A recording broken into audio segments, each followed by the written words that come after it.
everyone, welcome back to my channel. Last year I made the pop-up panda video and people loved it. So I thought, what more can be done with this?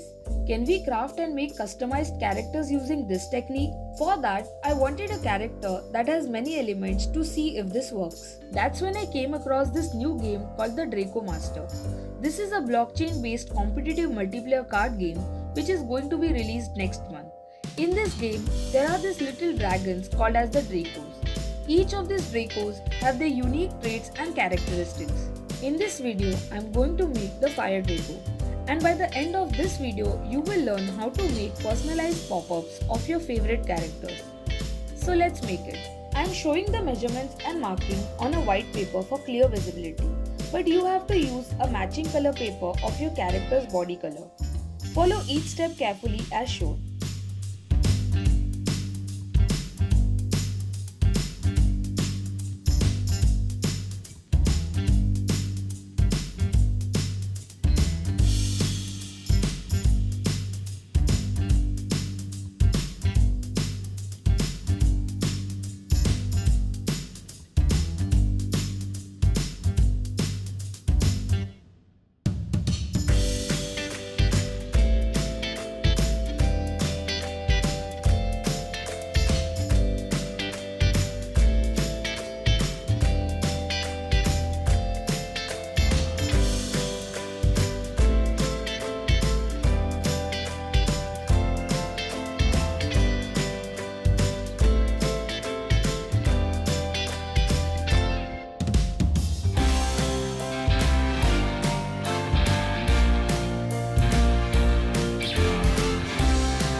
guys like this idea and will craft your favorite personalized characters using this technique. I'm surely going to play this game, the Draco Master, once it's released. I hope you guys will join me in the arena. Thanks for watching, bye, and I love you all.